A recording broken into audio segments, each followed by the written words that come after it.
자, 성경 봉독하겠습니다. 오늘 교동문 시리즈 11번째, 교동문 시리즈 11번째, 교동문 11번은 10편에 있는 10편 17편의 말씀입니다. 10편 17편. 10편 17절, 그 가운데 우리가 1절 읽고 말씀 전하겠습니다. 1절 같이 있습니다. 여호와여, 의의 호소를 들으소서. 나의 부르짖음에 주의하소서. 거짓되지 아니한 입술에서 나오는 나의 기도에 귀를 기울이소서. 아멘. 자, 특별한 광고 없습니다. 지금 군포에는 아주 비가 내리고 있습니다. 가을비죠, 가을비. 이제 날씨도 제법 아침 저녁으로 선선해지고 다시 예배와 기도를 회복해야 될 줄로 믿습니다.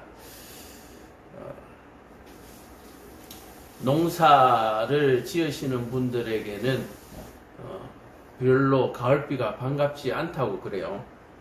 근데 농사를 안 짓는 우리는 이 가을비를 통해서 더위가 씻어지는 것 같아서 조금 상쾌한 느낌도 듭니다. 그런 것 같습니다. 어떻게든 마음이 달린 것 같아요. 마음에 내 마음이 상쾌하면 다 상쾌해 보여요. 내 마음이 어두우면 다 어둡게 보이고 그런 것 같아요. 자, 그래서 오늘 상쾌하게 한번 말씀을 전해보겠습니다. 어제 친구랑 이제 통화를 했는데요. 우리 대학교 동기들 모임에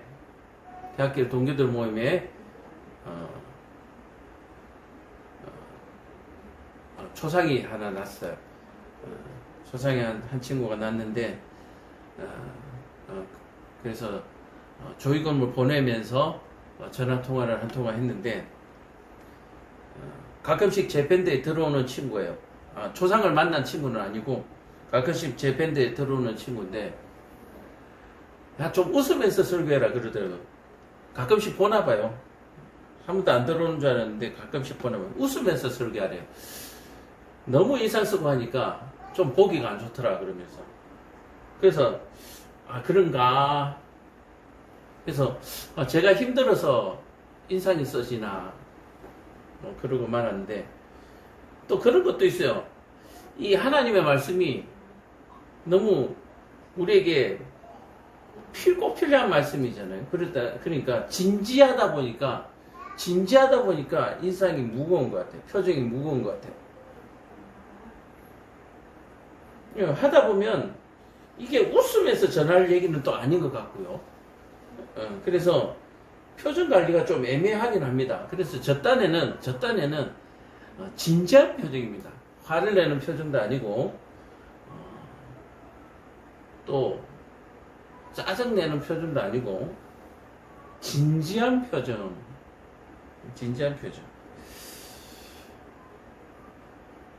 여러분들 하나님 안 믿으시면 지옥 갑니다 하면서 웃으면서 얘기하면 또 그것도 이상 놀리는 것 같잖아요. 그죠?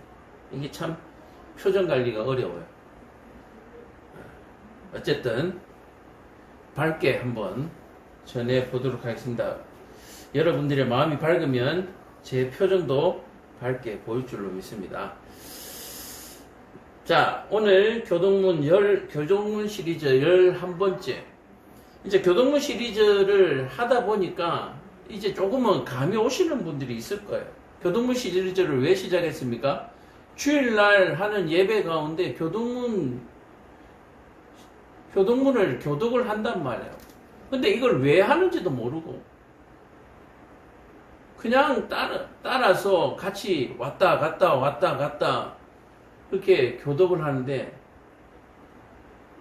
이 교독문을 읽을 때 우리에게 느낌이 있어야 돼요. 울림이 있어야 돼요. 감격이 있어야 돼요. 이 예배에 참여하기까지 얼마나 어려운 고생들을 하고 참여를 했습니까? 그죠? 그래서 이 예배 가운데 참여했을 때 감격이 있어야 돼요. 자, 그래서 이 예배 가운데 감격이 있으려면 삶 가운데서 치열한 전쟁이 있었어야 합니다. 삶 가운데 치열한 전쟁이 있었어야 살아남아서 이 예배에 참여한 감격이 있는 거예요.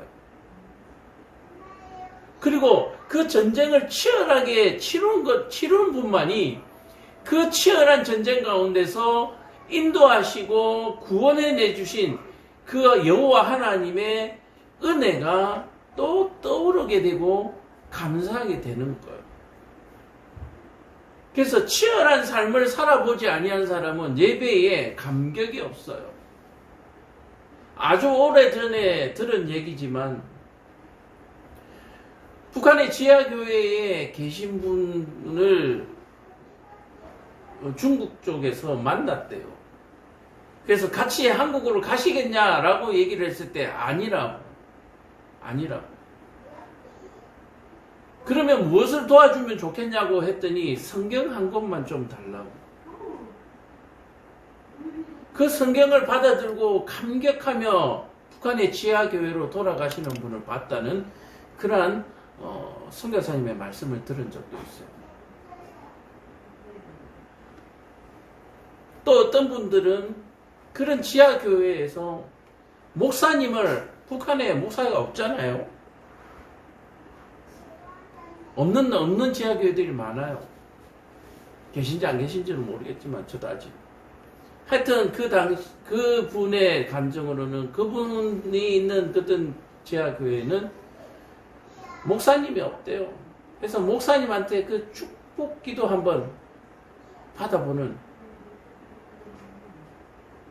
그것이 소원이라 그 기도를 해줬더니 감격하며 목사님의 설교를 듣는 것을 감격하며 그렇게 하시는 분의 간증을 그런 얘기를 들었다고 간증을 하는데 그거예요.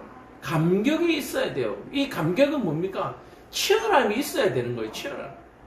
내 욕심과 내 육신의 안일함과 세상의 유혹과 그런 것들과의 치열한 전쟁이 있었어야 예배 가운데 감격이 있고 교독을 할 때 그 교독문이 내가 치른 전쟁의 간증이 되는 거예요. 결국은 이 주일날 이 교독하는 이 교독문은 내 간증문이에요. 내 간증문.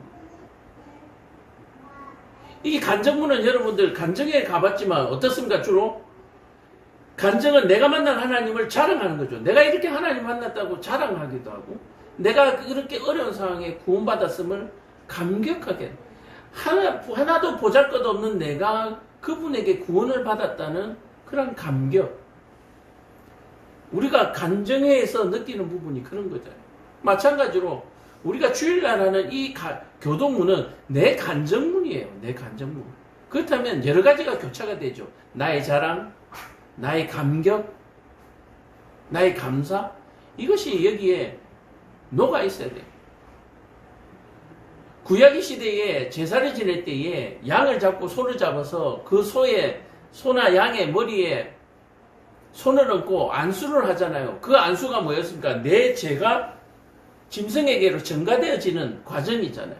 그리고 그 짐승을 태움으로 해서 내 죄가 태워지고 사해졌다. 그리고 그것을 하나님께서 받으셨다라고 우리는 제사의 의미를 부여하잖아요. 그렇다면 바로 이 간증문 또한 이 교독문 또한 우리가 우리의 죄를 태워서 하나님께 올려드리는 바로 그러한 의식이다라고 얘기를 하는 거예요. 예수님이 이후에 짐승을 잡는 제사가 없어진 이후에 이런 형식적인 부분은 없어졌지만 그 안의 내용, 그 안의 정신, 그 마음은 그대로 살아 있어야 하는데 이 형식이 없어지면서 그 정신까지도 없어져 버린 거예요. 그러다 보니까 이단이나 사이비들이 그 형식을 그대로 다시 복음함으로써 자기들이 진짜라고 얘기하는 그런 경우가 있는 거예요. 안식일을 토요일날 드려야만 진짜 안식일이라고 우기는 그런 안식교가 있는가 하면 내가 구원자라고, 우리는 똑같이 하나님의 자녀고, 예수님도 하나님의 자녀고, 그러니까 나도 내가 이 시대의 예수다라고 말하는 그런 사람들까지 생기는 거예요. 우리가 예수일 수 있습니까? 우리가 하나님의 자녀, 양자된 사람들 맞습니다. 구원받은 이후에. 그러나 우리가 내가 예수가 될 수 있냔 말이에요. 내가 메시아가 될 수 있냐는 얘기예요. 안 되잖아요. 예수님은 어떤 분이세요? 죄 없으신 상태로 이 땅에 오신 분이에요. 육체를 가지신 분 가운데 죄 없으신 분은 예수님 한 분밖에 없고, 그 예수님은 이제 사람의 몸으로 다시 이 땅에 오시는 것이 아니라 많은 사람들이 보는 가운데 구름을 타고 하늘에서 내려오신다고, 모든 사람이 볼 수 있게 오신다고 그렇게 말씀하셨어요. 그런데 내가 예수가 될 수 있습니까? 없어요. 다 가짜예요. 이 형식이 없어지고 난 이후에 정신까지 없어지고 나니까 모든 사람이 정신없는 상태가 되다 보니까 속이고 미혹하는 사람들이 너무 많아진 거예요. 그러니까 예배 가운데, 교회 예배 가운데 일어나는 모든 의식이 정신없이 드려지는 거예요. 정신없이. 우리가 직접 여기에 양을 잡고 소를 잡은 제사를 드리지는 않지만 그것과 같은 그런 마음으로 우리가 예배를 드려야 하는 거예요. 심지어는 우리는 어린 양 예수 그리스도를 대속제물로 드리고 제사함 받은 우리잖아요. 우리의 제물이 되어주셨잖아요. 그렇다면 우리의 예배가 구약의 예배보다 얼마나 거룩한 예배가 되어야 하는지를 여러분들이 깨달으셔야 해요. 소나 양을 잡아서 하나님께 드리던 예배가 아니라 예수님을 제물로 드렸던 이 예배가 짐승을 드렸던 제사보다 엄숙하지 아니하고 거룩하지 아니하다. 말이 안 되는 것이죠. 그러다 보니까 이 말씀을 전하는 목사의 얼굴이 진지해질 수밖에 없고, 환한 얼굴 같고 찡그린 얼굴 같은 그런 느낌도 받으시는 거예요.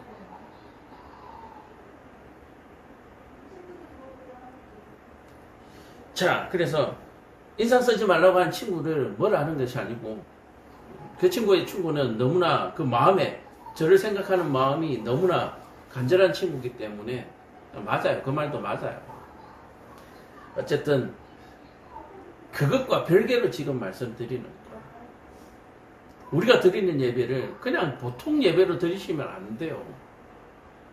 매 예배 때마다 우리의 제물이 되어주시잖아요. 예수님은. 근데 예배를 허투루 드린다?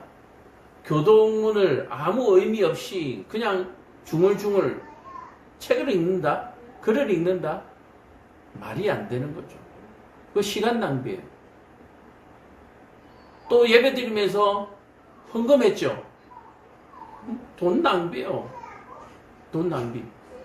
지난번에도 말씀드렸지만, 그래도 그런 헌금이라도 교회에 들어오면 교회의 삶이 좀 나아지지 않겠냐라고 말씀하시는 분인데, 그런 돈이 교회 헌금으로 흘러 들어오면 교회가 타락합니다. 교회가 썩습니다. 차라리 교육자가 굶어 죽는 것이 낫지, 그런 돈으로 배를 채우고는 올바른 목회를 할 수가 없어요.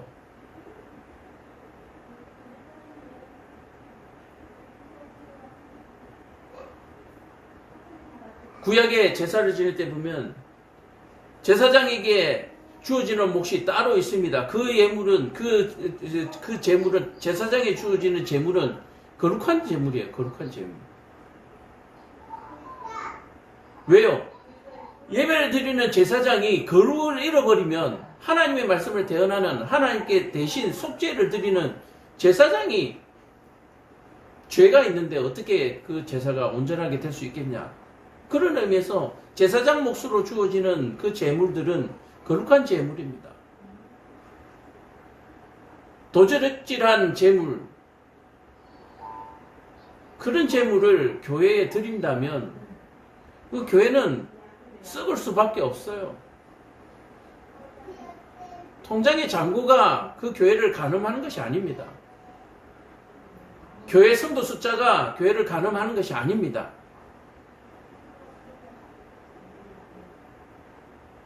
교회에 도둑떼들이 많으면 도둑의 우두머리밖에 더 되겠어요?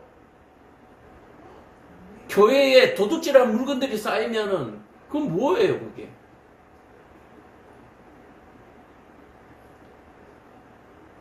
그런 하나하나가 다 조합이 되어서 맞아져야 완벽한 예배가 되는 것입니다. 목사요? 힘들죠. 물질에 쪼달리죠. 여러 가지로 힘듭니다. 헌금이 좀 들어와서 좀 넉넉해지면 좋겠죠. 그러나 차라리 쪼달리는 게 나아요. 차라리 힘든 게 나아요. 저는 그렇게 생각합니다.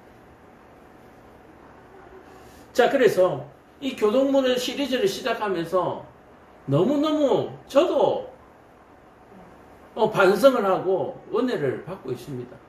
아, 매 예배 때마다 정말 진심으로 드려야 되겠구나. 그러다 보니까 얼굴이 진지해지는 거예요. 그렇게 진지해질 수밖에 없는 거예요. 안타까움 때문에. 이 예배에 참여하지 못하고 있는 그런 영혼들이 안타까워서 얼굴이 진지해질 수밖에 없어요. 자, 그런 마음에서 오늘 교동문 11번째 시간에 우리가 보게 될 시편의 말씀으로 우리가 그동안 그냥 흘려보냈던 교독의 예배 때의 교독이 어떤 의미인지를 또 한번 되새겨 볼 수 있기를 바랍니다. 어떻게 보면은 이 성경 전체가 교동문이죠. 성경 본문으로 사용되어지고 있기 때문에. 그러나 특별히 예배의 순서 좀 말씀 듣는 시간도 진지해야 되죠. 엄숙해야 되죠. 그렇게 해야 되죠. 그래서 매 순서 찬양을 하는 시간도 마찬가지 다 그렇게 해야 되는데 교동문 시간만큼은 그냥 서로 교대로 읽는 그 정도의 예배의 순서로 그냥 생각하고 계시는 분들이 있어서 이 교동문을 교독할 때는 지난 한 주간의 삶의 치열한 현장에 그 감정이 떠올라야 되고 그러므로 해서 감격과 기쁨과 감사가 넘치는 주일 예배가 되었으면 좋겠다라고 얘기를 하는 거예요. 자, 그럼 오늘 어떤 감격과 우리 삶 속에 어떤 감격과 어떤 감사와 즐거움이 있는지 한번 살펴보기로 합니다. 오늘 교동문 11번째 17편 1절 여호와여 의의 호소를 들으소서 나의 울부짖음에 주의하소서 거짓되지 아니한 입술에서 나오는 나의 기도에 귀를 기울이소서라고 얘기합니다. 자, 기도자의 기본을 얘기하고 있는 거죠. 기도자의 기본. 기도자는 어떻게 해야 됩니까? 의로워야 된다라고 얘기합니다. 의로워야 된다. 의의 호소라고 했잖아요. 의로운 호소. 기도자는 의로운 호소를 해야 된다. 의로운 호소. 개인의 욕심을 채우는 그런 기도가 아니라 또는 어떤 한 사람을 저주하는 그런 내용이 아니라 의의 호소여야 한다라고 얘기하는 거예요. 의의 호소. 저와 여러분들의 기도가 의의 호소이기를 간절히 축원합니다. 그리고 의의 호소가 되기를 축복합니다. 의의 호소. 그럼 의라고 하는 것은 뭡니까? 의. 의라고 하는 것은 사랑이죠. 영혼을 살리는 사랑의 호소입니다. 그러므로 우리의 호소, 우리의 기도는 사랑을 담고 있어야 한다. 저주를 담아서는 안 된다라고 얘기를 하는 거예요. 자, 이 의의 호소를 드리는데 그 호소의 울부짖음에 뭐요? 주의하소서. 주의는 뭡니까? 하나님 주목하여 들어주소서. 먼지만도 못하고 벌레 맛도 못한 우리가 거룩하신 권능의 왕이신 하나님께 나를 좀 봐달라고 주목해달라고 울부짖는 거예요.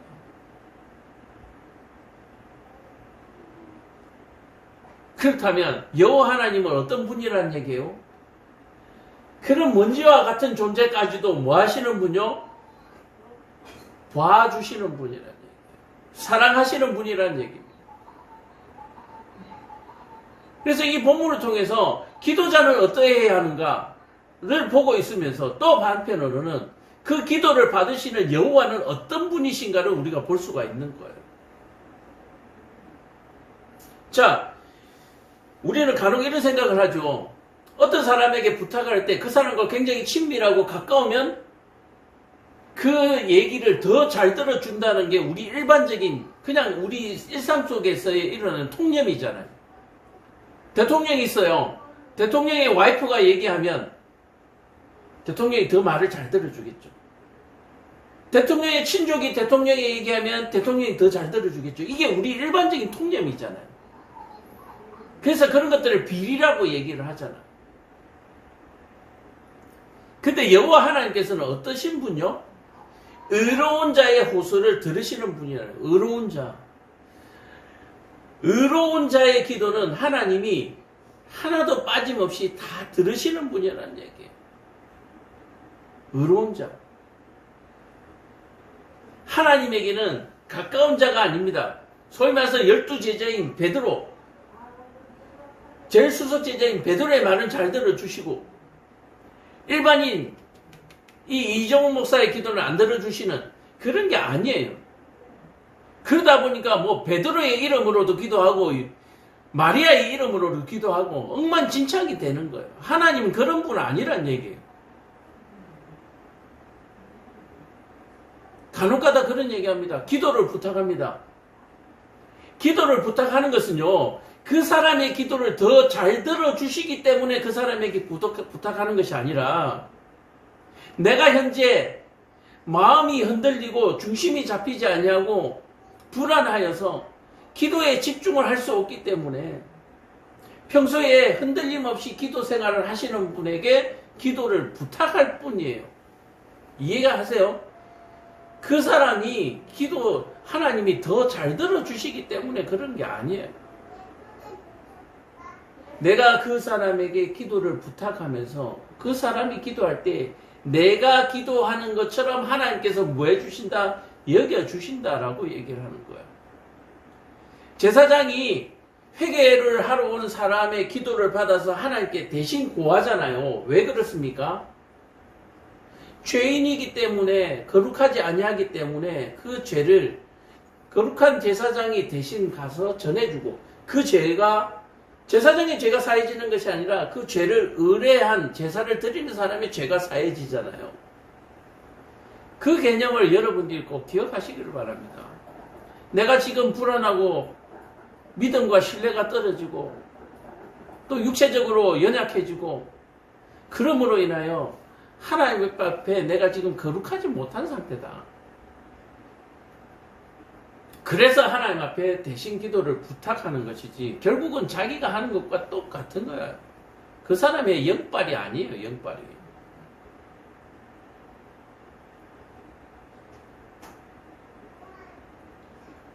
어떤 사람이 대단한 사람입니까?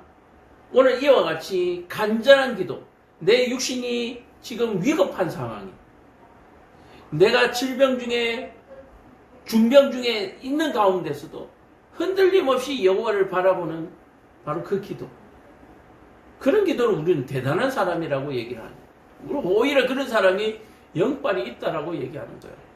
그냥 얼굴에 기름이 번지르르 하고 발끝까지 내려오는 긴 옷을 입고 시장 한가운데서 큰 소리로 기도하는 그런 사람이 아니라 어떤 사람이 더 영빨이 있다고요. 고난 가운데서도 흔들림 없는 믿음을 지키는 사람. 우리가 성경에서 보면 욥도 마찬가지고요. 오늘 우리가 알고 있는 이 다윗이라는 이 인물도 마찬가지예요.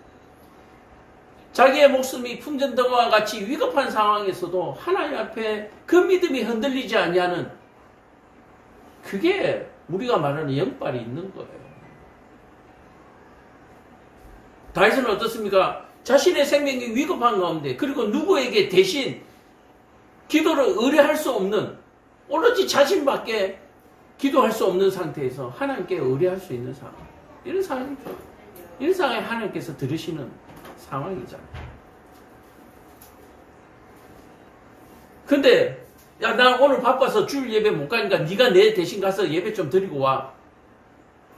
여보, 나 오늘 바쁘니까 약속이 있으니까 당신이 오늘 내 대신 가서 2배로 열심히 예배 드리고 와. 이게 기도의 의뢰가 됩니까, 이게? 이게 기도의 의뢰가 되겠어요, 이게? 기도 의뢰 안 되는 거야.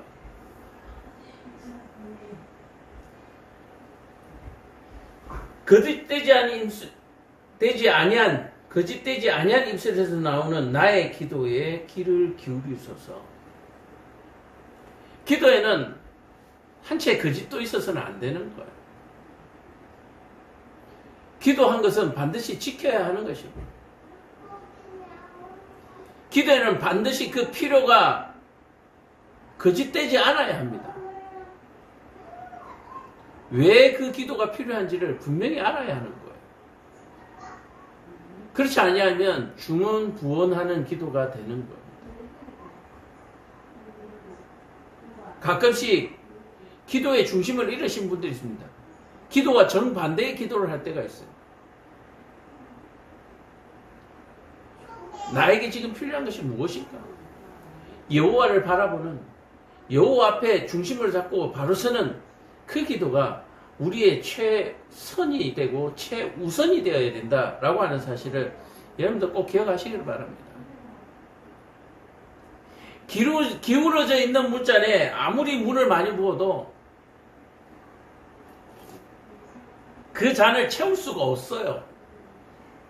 깨진 그릇에는 아무리 물을 채워도 그 잔에, 그 그릇에 물을 채울 수가 없습니다.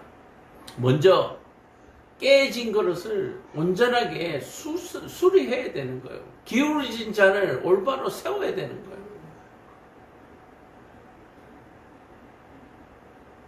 그래서 이 기도가 잘못되면, 이 기도의 우선순위가 잘못되면 기도의 응답이 안 되는 것처럼. 근데 하나님께서 이 기도를 들으시고 뭐 하십니까? 우리가 구하는 것보다도 더 좋은 것을 하나님께서 들어주시기 때문에 우리는 우리의 기도가 안 들어진 것처럼 생각하는 거예요. 내가 바라던 기도의 응답의 모습과 다르기 때문에 그렇습니다. 우리는 늘 이것 때문에 헷갈려하고 방황을 합니다. 아, 이것이 기도의 응답인가? 저도 마찬가지예요. 기도하면 뭔가가 이루어져요. 이게 기도의 응답인가? 근데 해보면 또 아니에요. 기도하고 있는 중에 오라고 하는 데가 있어서 가니까 그것도 아닌 거예요.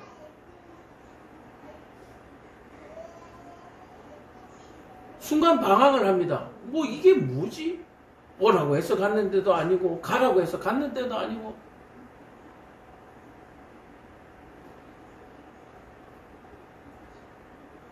그래서 우리의 기도의 중심이 잘못 잡히면은 계속해서 방황을 하는 거예요. 신앙생활 열심히 하고 정말 믿음으로 사는데도 불구하고 계속해서 방황하게 되는 것입니다. 기도의 중심을 잘못 잡아버립니다.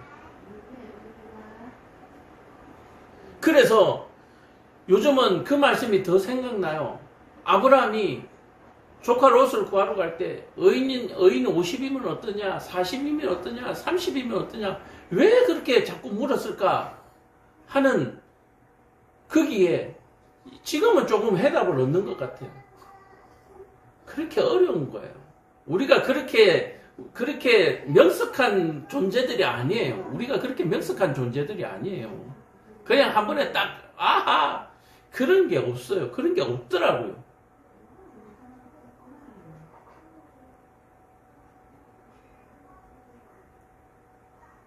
야, 뭐 가라고 하면 가면 되지. 50이면 어떨까요? 40이면 어떨까요? 30이면 어떨까요? 야, 믿음 없는 거 아니냐? 근데 지나고 보니까요. 그게 지혜롭고 겸손한 거예요. 뭣도 모르면서 아는 척하고 가다가 넘어지면 큰 코 다치는 거예요.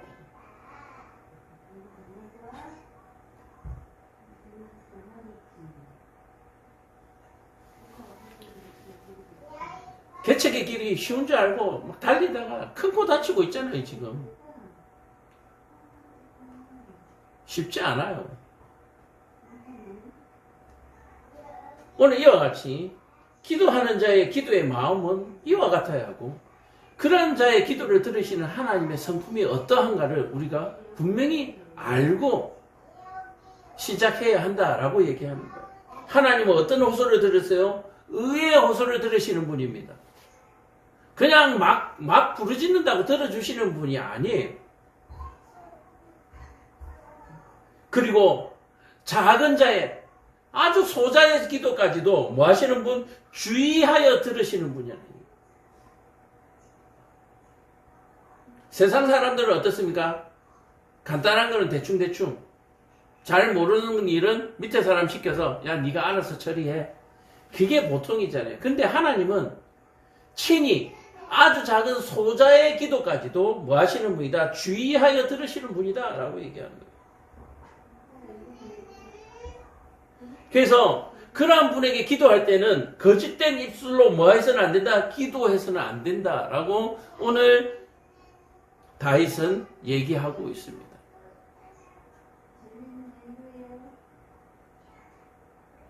오늘 자기의 마음이 지금 그렇다는 얘기예요. 하나님, 지금 내가 하는 기도는 의의 호소입니다. 내 개인의 호소가 아니란 얘기예요. 그러니 주의하여 들어주세요. 다윗이 하는 기도는 지금 무엇을 위한 기도입니까? 이스라엘을 위한 기도입니다. 이스라엘을 위한 기도. 여호와 하나님을 위한 기도. 나를 통하여서 하나님의 계획이, 하나님의 뜻이 이루어지기를 원하는 기도란 얘기예요. 하나님께서 지금 나를 통하여서, 다윗을 통하여서 하고자 하는 일들이 혹시 나의 부족함으로 말미암아서, 나의 교만으로 말미암아서 잘못되지 아니하도록 하나님께 호소하는 기도다라고 얘기해요. 그래서 의의 기도다라고 얘기를 해요. 의의 기도. 자, 그렇다면 기도 내용을 봐야 되겠죠. 진짜로 의의 기도입니다. 그리고 그 의의 기도의 내용이 어떠한가를 우리가 봐야 하는 거죠. 지난 한 주간 우리가 살아가면서 우리가 한 기도가 과연 이와 같은 기도였나? 교독하면서 회개의 눈물이 터져야 되는 거예요. 하나님, 지난 한 주간 내 마음대로 구하고 하나님이 안 들어주셔서 원망 가운데 일주를 살았잖아요. 내 육신의 것을 구하면서 하나님께서 안 들어주셔서 원망 가운데 일주를 살았잖아요. 하나님, 내가 지난 한 주간 기도한 것이 의의 기도가 아니었군요. 하나님, 그 기도가 안 들어주셔서, 그 기도를 안 들어주셔서 너무너무 감사합니다. 교독하는 가운데 감격이 있어야 합니다.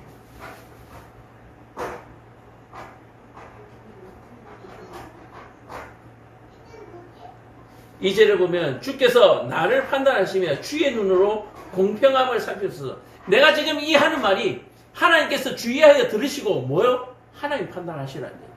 이해하세요? 내가 구했으니까 하나님 무조건 들어주세요가 아니라 나는 나 나름대로 의의 기도를 하나님께 호소했으니까 하나님 내 뜻대로 마옵시고 뭐요? 여호와 하나님의 뜻대로 하옵소서. 이 예수님께서 십자가에 하신 기도잖아요. 십자가 달리시기 전에 예수를 다윗의 자손이라고 말할 수 있겠죠. 예수를 다윗과 같은 선지자라고 말할 수 있잖아요. 다윗과 같은 왕이라고 말할 수 있잖아요. 똑같은 기도잖아요. 그 다윗이 예수를 주라고 얘기했으니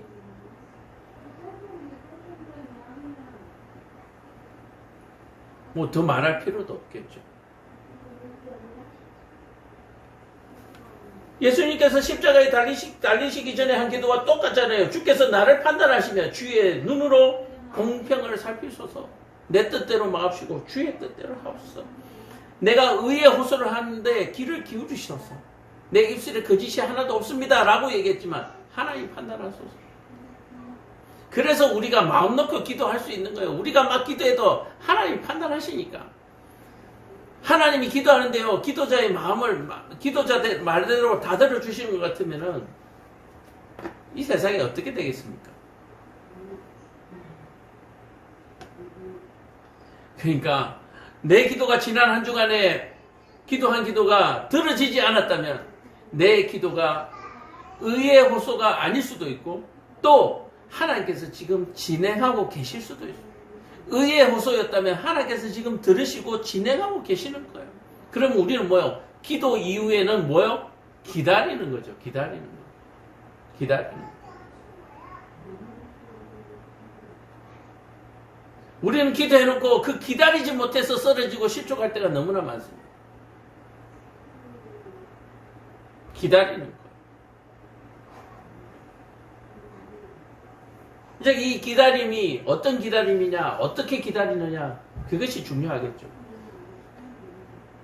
3절에 보면 주께서 내 마음을 시험하시고 밤에 내게 오시옵소서. 나를 감찰하셨사오나 흠을 찾지 못하셨사오니 내가 결심하고 입으로 범죄하지 아니하리이다. 하나님께서 뭐요? 시험도 하시고 감찰도 하시고 다 살펴보시는 거예요. 그저 내가 말한다고 해서 하나님 바보같이 그냥 아니에요. 아니에요. 그러니 염려 말고 기도하고 염려 말고 호소하소서. 그러면 하나님께서 다 알아서 하십니다. 우리는 염려 때문에 기도하는데 염려 말고 기도하라는 얘기예요. 이해가 되세요? 우리는 염려 때문에 기도하잖아요. 그런데 염려하지 말고 기도하라는 말이 무슨 말인지 아시겠어요?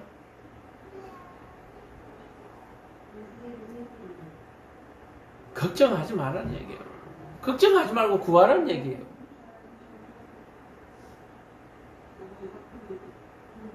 그 차이를 여러분들이 깨달을 수 있기를 간절히 축원드립니다.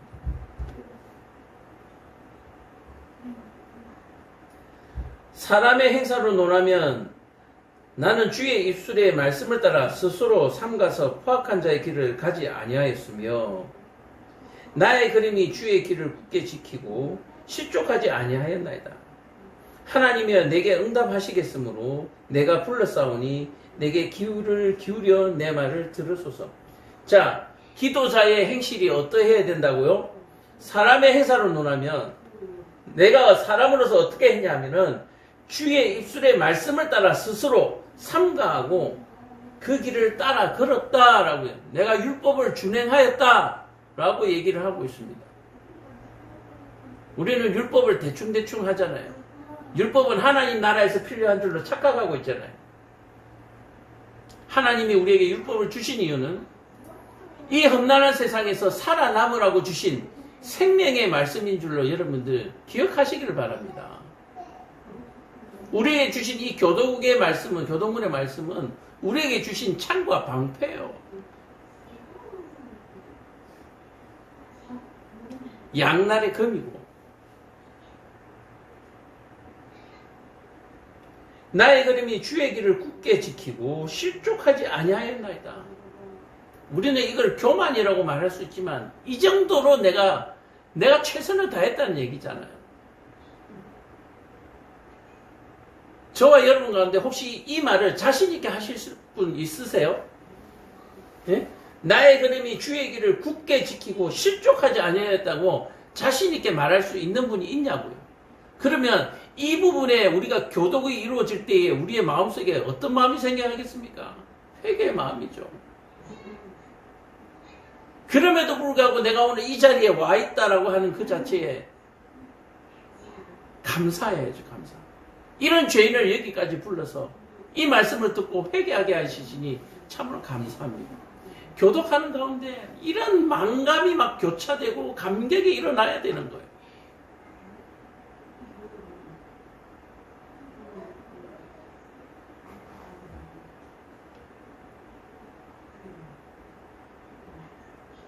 우리가 하나님의 말씀을 볼 때 이 안에서 그런 내적 갈등과 내적 방황과 내적 회개가 계속해서 일어나야 되는 거예요. 성경을 그냥 읽고 내가 성경 뭐 100독을 했다, 200독을 했다.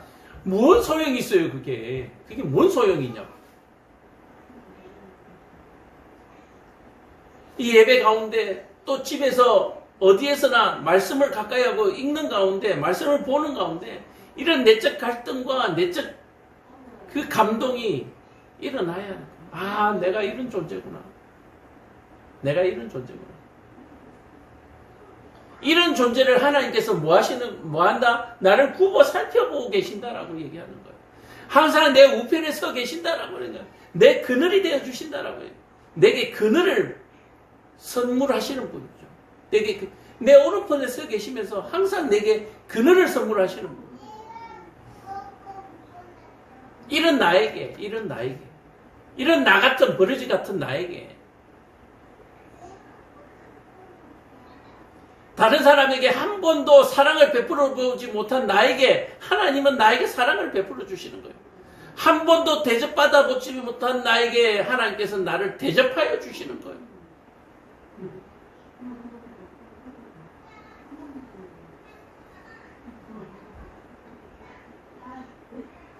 여러분들 그 말씀을 기억하십시오. 예수님께서 베드로의 발을 씻기려고 할 때에 나는 도저히 이 발을 예수님에게 맡길 수가 없습니다. 예수님께서 네가 내게 발을 씻김 받지 않으면 너와 내가 상관이 없다. 그러면 발뿐만 아니라 머리까지 다 씻겨주옵소서. 우리는 하나님이 이 그늘을 선물하시는 분인데 이 그늘에 숨지 않으면, 이 그늘에 피하지 않으면 우리는 살아남을 수가 없는 존재라고 하는 거예요. 우리가 예수를 믿지 않으면, 다시 말해서 오늘 나의 걸음이 주의 길을 굳게 지키고 실족하지 아니하는 이러한 삶을 살지 아니하면 우리에게는 소망이 없는 거예요.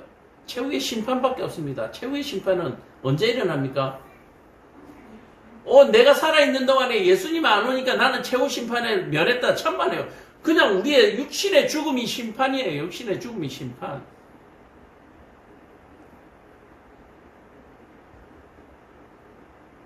어제도 동기 목회자하고 잠시 전화통화를 하면서 했던 말이, 이 태워지는 것이 바로 이런 느낌이라 나는 아직까지 죽으면 화장하겠다는 그 마음이 안 생긴다라고 하는 거예요. 태워지는 그 부분 때문에. 그래서 그냥 매장을 한다라고 얘기해요. 그 정도예요. 그 정도. 그러니까 우리가 이 그늘에 피하지 않으면 다 태워지는 거예요. 그늘에 피하지 않으면. 근데 예수님께서 내가 살아있는 동안에 안 왔으니까 나는 심판을 면했다. 아니요. 그냥 내가 죽어서 그렇게 태워지는 거예요. 그렇게 태워져. 그렇게 땅에 묻혀서 썩어버리는 거예요. 그리고 어떻게 해요? 사망의 부활로 다시 거듭나서 영원한 지옥에서 형벌을 받는 것입니다.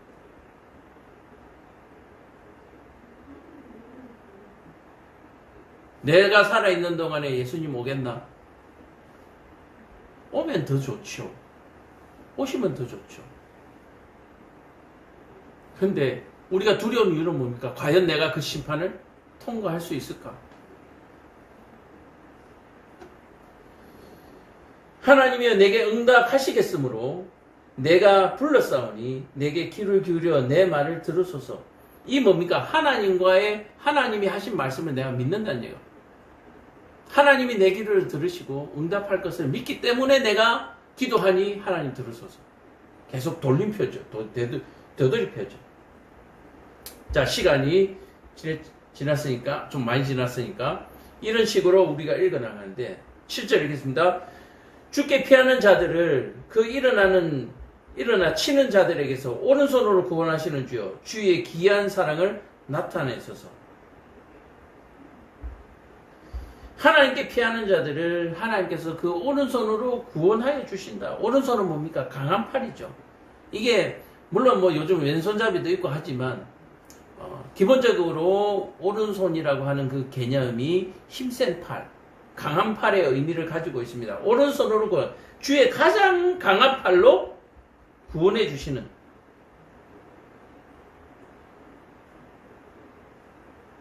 바로 그러한 모습을 다윗은 얘기하고 있습니다.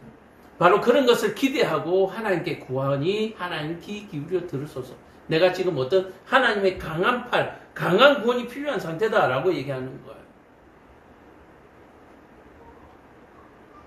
자, 강한 팔이 구원할 때면 이미 잔잔한 것부터 이미 너무 많은 고난을 당한 거죠. 그럼에도 불구하고 뭐 하고 있습니까? 그 길, 여호와의 길에서 나의 기름이 굳게 지키고 어긋나지 아니하였다, 벗어나지 아니하였다고 얘기하고 있습니다. 우리는 작은 작은 유혹에도, 작은 고통에도 우리는 흔들리잖아요.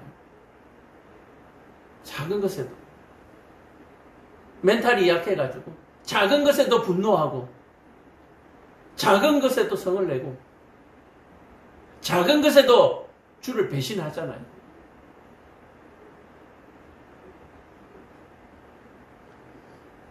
나를 눈동자같이 지키시고 주의 날개 그늘 아래 감추사 내 앞에서 나를 압제하는 악인들과 나의 목숨을 노리는 원수들에게서 벗어나게 하옵소서.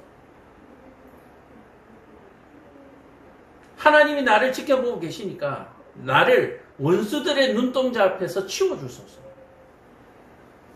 구원하여 주소서 이 말이죠. 그들의 마음은 기름에 잠겼으며 그들의 입은 교만하게 말하나이다. 자, 그들의 마음이 기름에 잠겼다라고 얘기하는 것은 뭡니까? 우리가 가끔 이게 성경을 보면 머리에 기름을 부어서 발끝까지 흘러내리는, 나도 옷값을 켜서 예수님의 머리에 향유를 붓는 이런 우리 성경 구절들을 많이 보잖아요. 자, 그런데 이 기름이 얼마나 많은지 그 마음이 기름에 잠겼다네요. 마음까지. 교만을 얘기하고 있어요. 교만.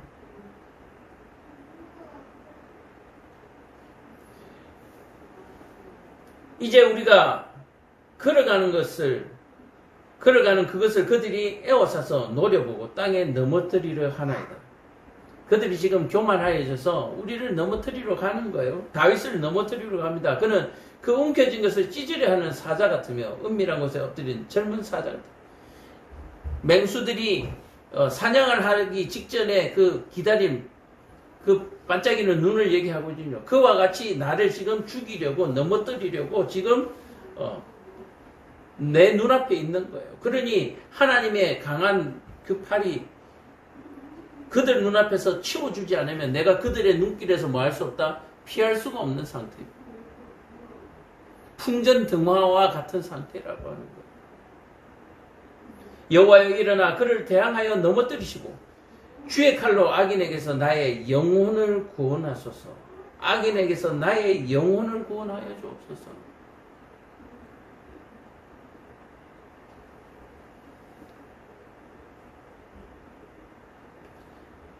자, 나의 영혼을 구원하소서 라고 하는 이 부분은 뭐냐면은 나의 모든 것을 구원해 달라는 얘기죠.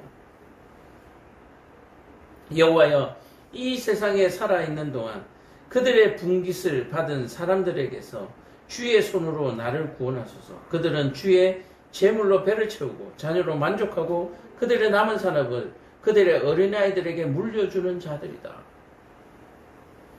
주의 백성에게 빼앗은 것을 그들의 자녀들에게 물려주는 자들. 주의 자녀들이 가지고 있는 그 재물은 누구의 재물입니까? 여호와 하나님의 재물이다. 여기에도 많은 것이 교차가 되죠. 지금 내가 가지고 있는 재물이 내 것이 아니라는 얘기예요. 그러므로 하나님께서 찾아주시는 거죠. 만약에 내가 가지고 있는 재물을 내 것이라고 여긴다면 지금 여기에 움킨 것을 찢으려 하는 사자, 은밀한 곳에 엎드린 젊은 사자와 같은 사람을 얘기합니다. 그리고 그것들을 뭡니까? 자녀들에게 또 물려주는 거죠. 내가 가진 것을 내 것으로 만약에 여기고 있다면 지금 다윗이 하나님 앞에 기도하고 있는 그 원수들과 다를 바가 없습니다. 오늘 저와 여러분들은 다윗의 원수입니까? 아니면 다윗의 친구입니까? 아니면 하나님의 자녀들입니까? 여기에서 표가 나는 거죠. 내 것을 내 것으로 여기고 사는 사람들. 내 안에 있는 사랑은 내 것이 아닙니다. 내 안에 있는 사랑은 나누어줘야 할 재산이죠. 내가 가진 물질은 내가 나누어줘야 할 하나님이 맡기신 재물입니다. 나의 의로운 중에 주의 얼굴을 배우리니 깰 때에 주의 형상으로 만족하리이다.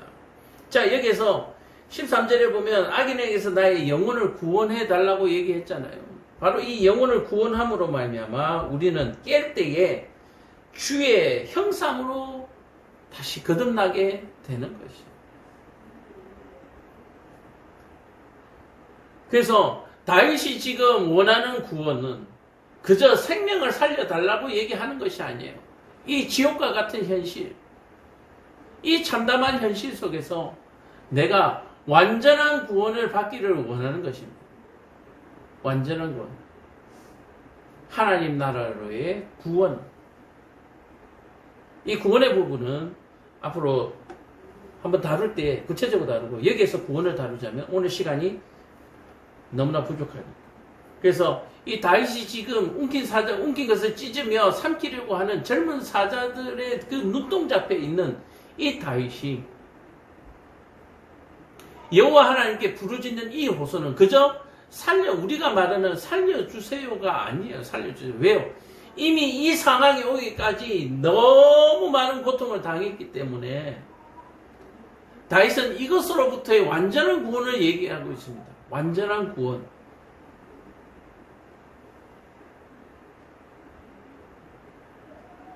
그래서 심지어는 이런 얘기로 우리가 또 얘기할 수도 있습니다. 이들에게 내게 찢겨서 내 사지 육신이 찢기더라도 내 영혼만은 하나님 곁으로 가고 싶다는 거예요. 이 영혼을 영혼까지 이들에게 빼앗기지 아니하도록 그렇게 내버려 두지 말라는 얘기예요. 지금 상황이 그냥 찢겨 죽기 딱 일부 직전이에요. 그러니까 내가 이들에게 찢겨 죽을지언정 내 영혼은 찢기지 아니하고 내 영혼은 하나님께로 가기를 원한다. 죽어서라도 내가 하나님을 원한다라고 얘기를 하는 거예요. 우리는 어떻습니까? 내가 살아야 하나님 우리 편이죠. 뭡니까? 우린 죽으면 끝이라는 생각을 가지고 있거든요. 하나님을 믿지 않는 사람들은 죽으면 끝이라고 생각하고 있습니다. 그러나 이 다윗은 죽음 이후에 심판이 있다는 걸 이미 알고 있는 거예요. 가르쳐 줘서 알고 있는 것이 아니라 하나님의 영으로 이미 그걸 느끼고 있는 거예요. 그래서 내가 이들에게 찢겨서 죽을지언정 내 영혼이 다시 하나님의 형상으로 깨어나는 그것을 지금 얘기하고 있는 것이에요. 부활을 얘기하고 있는 것입니다.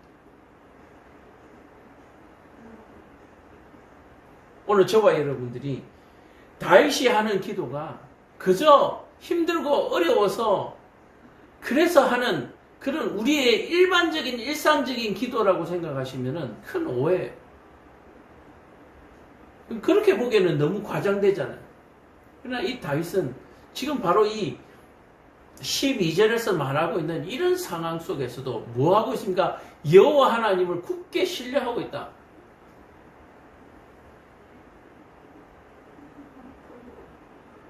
여러분들 이 사실을 꼭 기억하시기를 바랍니다. 다니엘이요. 했던 기도도 마찬가지고요. 오늘 우리가 한 이 11번째 교동문 10편 17편을 통해서 기도자가 어떠해야 하는가, 또 그 기도를 들으시는 분은 어떤 분이신가를 우리가 분명히 알고 기도자의 삶을 살아야 한다라고 하는 사실을 여러분들 꼭 기억하시기 바랍니다. 그리고 기도자는 언제까지 기도한다? 바로 죽어서까지 기도하는, 죽기까지 기도하는 거예요. 죽기까지 기도하되 죽을 때까지 뭐요? 여호와 하나님을 신뢰하는 바로 그러한 기도자가 되어야 된다라고 하는 사실 여러분들 꼭 기억하시고, 오늘 저와 여러분들이 예배 가운데 기도하고 있다면 바로 하나님께서 우리를 살려주셨기 때문에 기도하고 있는 거예요. 그러한 감격과 감사가 예배 때마다 충만하시기를 간절히 축원합니다. 기도하겠습니다. 사랑과 은혜가 충만하신 아버지 하나님, 오늘 교동문 11번째 시간